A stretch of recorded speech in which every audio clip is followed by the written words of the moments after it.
What is going on, guys? This is Versus All Gaming with my review of Bleach chapter 572. And this chapter, I definitely liked it, but I just had like two major problems here with the chapter. But I'll get into that later on. But the chapter, it starts off with Isane. She's like very shocked right now to see Yachiru's Shikai.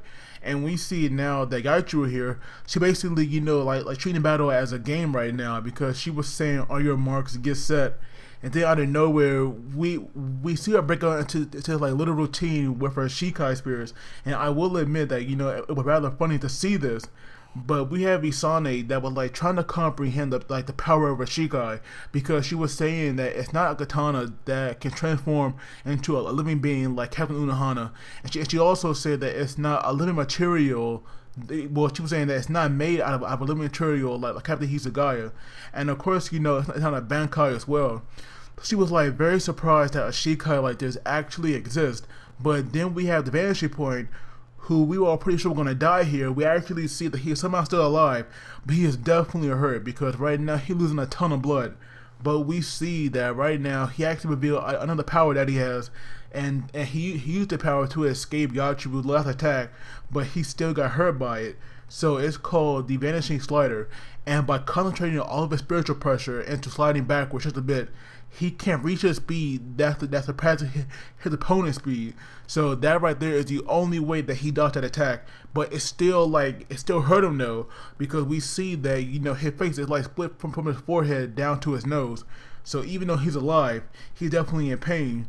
But out of nowhere, we just see like this rather large portion of the body, just get blown apart. And I was just like wondering, who the hell did that? Because I'm pretty sure that right there wasn't Yachiru. And even Isane, she was definitely surprised. But then we see that this guy, he's in the barrier where Kensei and Rose are. And of course now Isane is kind of freaking out, because the guy clearly a Quincy. So by him being so close to the captains that are unconscious, he can easily kill them. And I'll get to that soon. But we see now that at the vanishing point, he was like basically like very shocked by this. He was also begging for his life. And apparently this new guy that we're seeing, his name is Guremi. And now he called the vanishing point a product of his fantasy. And that right there really struck me as odd.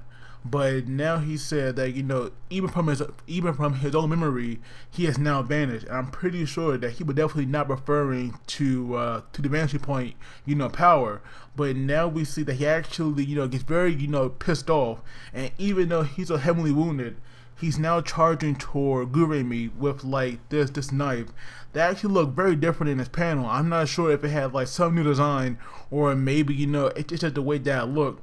But we see now that Guremi, he's now pretending that he has no idea who he is, or maybe the vanishing point really did use his power, but he was saying that the future he had, he can no longer imagine it, and just out of nowhere, the vanishing point, his body just explode. And so now we have Isane trying to get Guremi outside the barrier, and we see that, or we learn that he actually killed Kensei and Rose, and we see that when Isane goes to check them, they're actually dead. And this right here is where I have a problem with the chapter, because why the hell is Kubo killing these two characters off? Now, don't get me wrong, I do know that they have lost to the superstar, but it's mainly their fault for not using their hollow masks. I don't know why the hell they aren't using those anymore. So the fact that they just died out of nowhere and so randomly, that right there did piss me off. But now we have Yachiru trying to attack Guremi with her Shikai, and he just bend over, to dodge it. Which actually looked pretty cool, I'm not gonna lie. But now we see that he actually takes hold of her sword, and out of nowhere, her arm just break.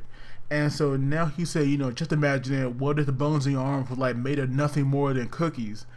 And so now we see that his power is definitely hacks, because anything that he imagines, anything that he imagines, becomes reality. And that right there is such a broken power. But it also reminds me of a character in Fairy Tail. He was part of the Gilmore Heart. But this power here, it does seem more fearsome than that guy in Fairy Tail. So this guy here probably are nothing but hacks. I mean, it's like seriously, who would ever think of imagining somebody, like bones being made of cookies, and the fact that it became real, like nothing but hacks. but just out of nowhere we see like this explosion in the wall, and then we see or we hear somebody talking, of course, and they were saying that they had sent Yachiru spiritual pressure by falling rather low. And we see the person who it is none other than Kenpachi. So Kenpachi is back, but I do feel like with him coming back, Isane and Yachiru, of course they're going to be saved. But I feel that Kenpachi here just take on a much bigger opponent than like somebody that can basically make the imagination become reality, because his power definitely hacks. But I feel that Kenpachi definitely going to win the battle with no problem.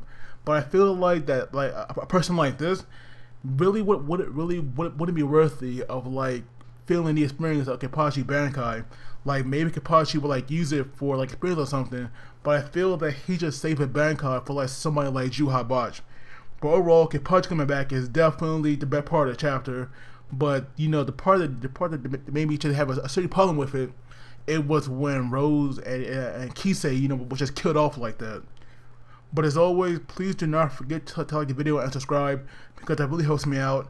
I also want to hear what you guys thought about this chapter as well, so please leave me some comments as well. But you guys take it easy, and I'll see you all next time.